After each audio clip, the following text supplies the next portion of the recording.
ocorre que esse desastre que aconteceu no país estava escrito, era visível naquele momento. É óbvio que você tinha uma conspiração de silêncio da mídia para que não se visse isso. Tanto é que é interessante que, em nome a mídia brasileira, a Globo, a Folha, né? Enfim, os jornais que são controlados por em torno de 6 famílias, os canais de televisão juntos, eles ocultaram a situação real do país. E eles transformaram, né, um momento que o Brasil estava passando, que era um momento de crise internacional e que estava propagando para dentro do Brasil, transformaram no caos, né? E, inclusive, eu lembro, né? Eu lembro perfeitamente que uma das críticas mais duras feitas a mim é que eu tinha tido uma política de não deixar que o preço do petróleo, o preço do petróleo brasileiro, do petróleo bruto brasileiro, crescesse de acordo com o padrão internacional.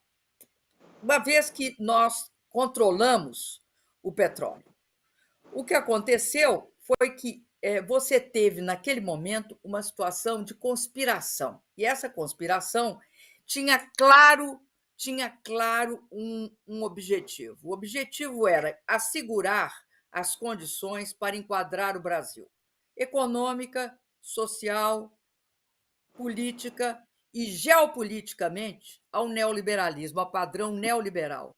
Ou, se você quiser, a esse padrão, né, que vem sendo imposto ao mundo por essa hegemonia dos Estados Unidos. E que aqui é refletido nas nossas elites, que são internacionalizadas, de uma forma que você não tem espaço para processos sociais de ampliação do combate à pobreza, à miséria, à fome, de aumento do emprego. Enfim, você não pode colocar o pobre no orçamento, como diz o presidente Lula. E também é um crime tributar os mais ricos. E é outro crime discutir por que nós cobramos taxas de juros tão altas quando o país estava sobre estabilidade. O que leva a esse sugamento da riqueza brasileira, essa extorsão da riqueza brasileira para a mão de uns poucos? O que leva a isso? E depois, sabe, Kifuri, nós temos uma elite que é uma elite insensível para o povo brasileiro. E eu tendo a achar que essa insensibilidade, que aqui bate todos os recordes, você tem insensibilidades de elites em relação ao povo de outro país, de outros países, aliás. Eu estava lendo hoje um artigo do Ângelo Capovilla sobre a elite e aqueles que dirigem os Estados Unidos. A insensibilidade aqui, eu acho que ela extrapola, ela tem origem, eu acredito, ela tem origem na escravidão, numa forma pela qual a elite brasileira jamais respeitou a população do país, jamais respeitou o povo do país, jamais teve qualquer interesse por ele.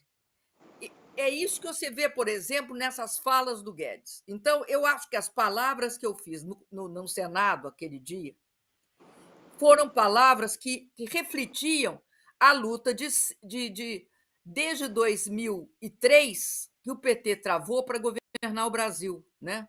Todo o cerco ao presidente Lula, todos os preconceitos que queriam desqualificar o presidente Lula como gestor, que se mostrou um gestor fantástico e que, além disso, era um político, né, excepcional, que levou o próprio Obama a reconhecer, né, que ele era o homem.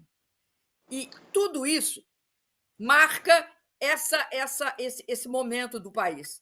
E aí, eu só quero concluir dizendo o seguinte, aí não vamos esquecer que nós optamos, naquele momento de unipolaridade, por uma política externa multipolar.